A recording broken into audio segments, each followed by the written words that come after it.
Do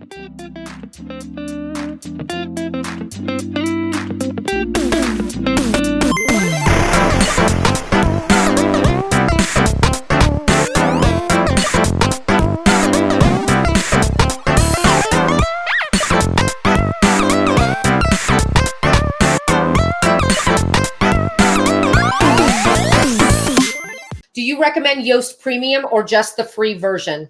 You do not need to pay for Yoast Premium. No.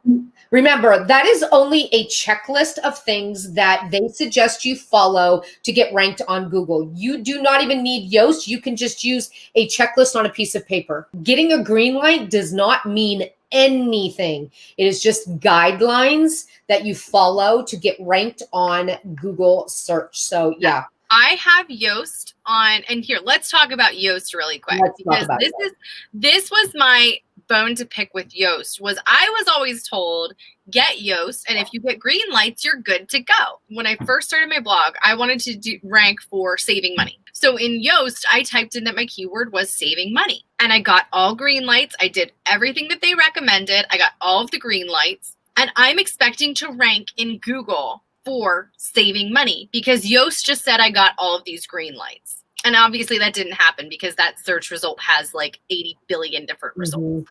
Now, it's a false sense of security. 2, I disagree with a lot of it. One of the things was like, you can't have X number of sentences that have more than 20 words in them. Even if you have like a colon or a semicolon or anything like that, it gets cranky with you. Or if you're trying to like reiterate a point, you know, where you're saying the first three words in a sentence over and over to get a point across, right? So why would you do this? Why would you do this? Why would you do this? And I'm trying to illustrate that point. It's like, nope. You will never get a green if you have a sentence that repeats itself 3 times. And it's like, no, it is not a guarantee. It does not guarantee that you're going to rank for anything. It also doesn't help you search for keywords. No. That's my bigger bone to pick is like, if you're actually going to be an SEO support tool, shouldn't you help me search for keywords? No, it doesn't help you with any of that stuff. No.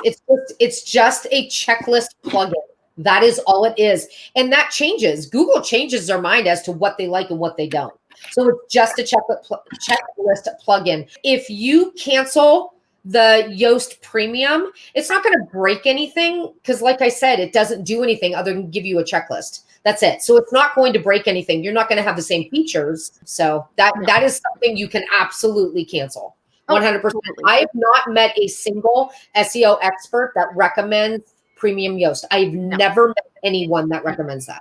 I've never, not even just like an expert. I just don't think that it's necessary at all. If you want to use the free one, again, for a really good checklist to make sure that you have, you know, your headings separated and that it's not too overwhelmingly. Nice. Yeah, that's nice.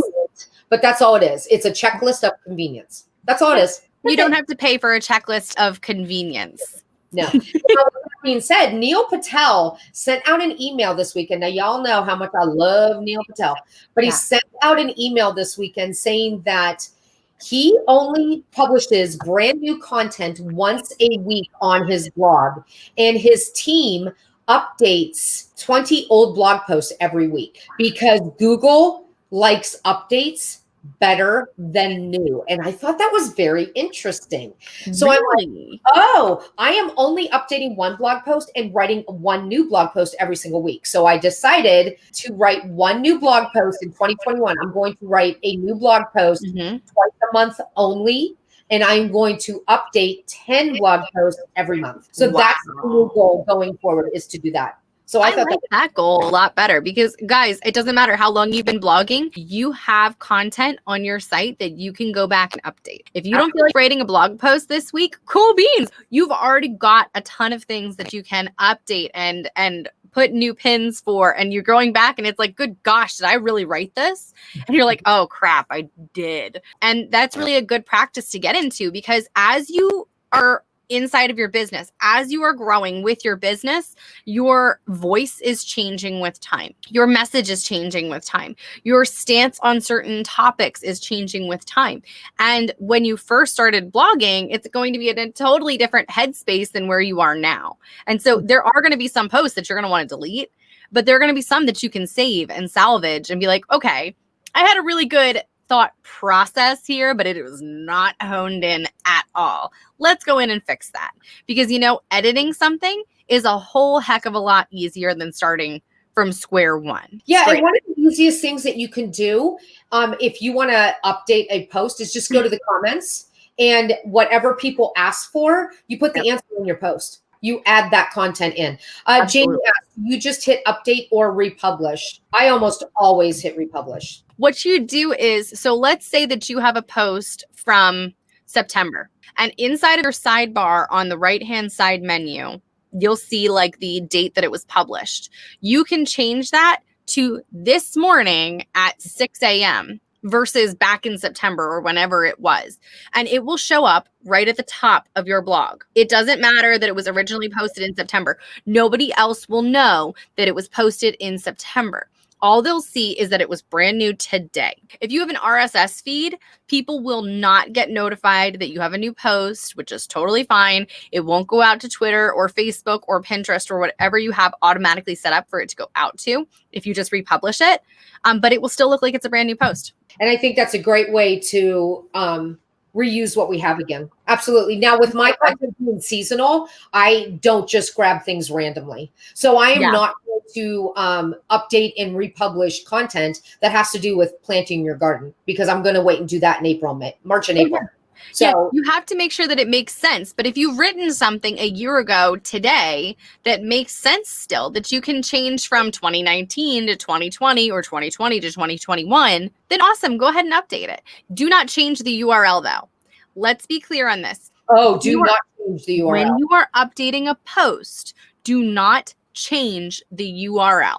It does not matter in my head, and this, I could be wrong on this, but it does not matter to me if the URL is supposed to have like the specific keyword in it and it's off by like 2 words or something. I'm less worried about that than I am about traffic not getting seen because it gets a 404 link. So if you change the URL on a blog post, let's say mine was saving money and I changed it to saving money in the winter. Okay. That's a totally different URL, and that old link will no longer work, and then it will be disastrous. We don't want that to happen. So when you change a post, you cannot change the URL unless you want to basically change the entire thing and never get traffic to that one ever again. Does republishing keep all of the Google SEO traffic? Oh yeah. Since it's not a different URL, that same post will continue to get traffic. Like absolutely. It does not change anything. New date is a cue to Google that you've made updates. Mm-hmm. So you'll see things inside of Google. I mean, you guys have been on Google, obviously. Yeah. In Google, it says the timestamps of how long ago things were published.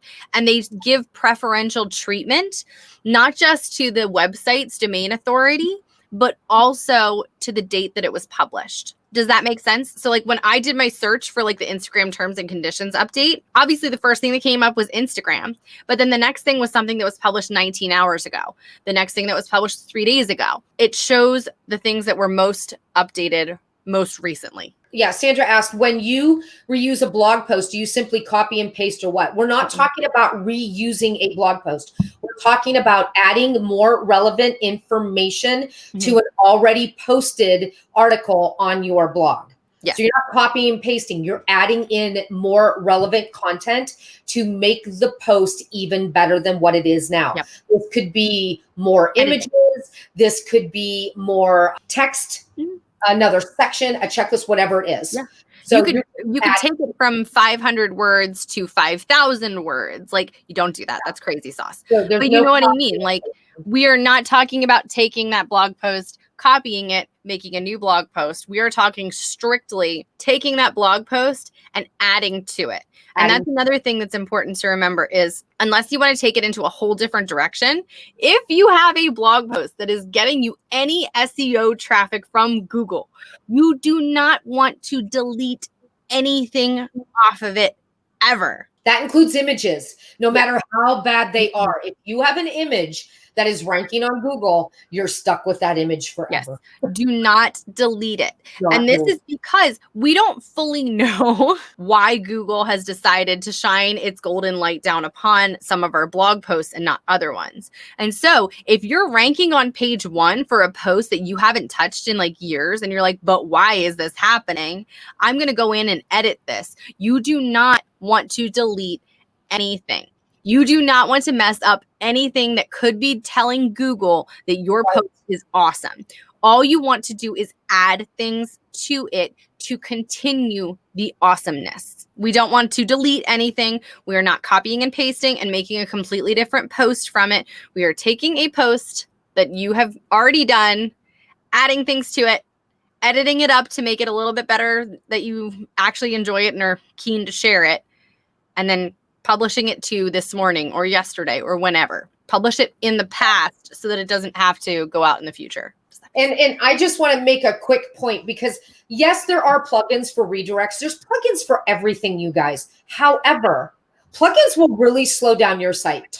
I'm talking from experience. I put plugins for everything on my blog when I first started blogging because I wanted all the easy paths. And then my Simple Living Country Gal lost ranking. It happened over a series of months, but it felt like it was overnight. And the reason being was my site was so incredibly slow. So I do not do plugins now. I do not do plugins. I have my tech guy do everything manually on his end, everything. Yeah. I think the only plugins I have a very few amount of plugins, very few. And I pay him to do everything coding on the back end. Now, of course, that means it's a little more work on my end. I can't just go in and change things. He needs to change them for me. But my site speed has gone up and my blog is doing better on Google because of it. There are times, Tracy and I have told you this, and we continue to say it, we are cheap. If there is a way to do something without paying money, we have talked about it. However, there comes a time when it is better to pay somebody. And especially with things on your blog's back end, if you're talking about doing redirects and you're like, well, I could get this down or this plugin that is free. The problem is it could slow down your site. You could mess things up, and it's just worth it to pay somebody to help in that case. In my opinion, I would pay somebody to do it. Someone asked, what plugins do I use? Basically, the only plugins that I have on my blog are the ones that I need to have for different platforms. So the ConvertKit one, I have Mediavine, Grow. Like I used to have a plugin for the contact form. Yeah. We took it off and Kathy did a coded one in. I used to have the plugin for WooCommerce. Took that off and got rid of all of that because that was a big one slowing me down. It's like shocking how much these things that we don't think are big deals can really slow down our sites. And remember, guys, Google is giving preferential treatment to sites that are faster because of the user experience. If it takes you 2 minutes to load on your site, somebody will navigate away. Think about it. If you're on Google and you click on something and it takes you an hour and a half to actually see what it like for the result to come up on your page, you're going to leave before it'll show up. And that's a bad user experience. And Google knows that. So if your site speed is super slow, Google will start to knock you in SEO ranking.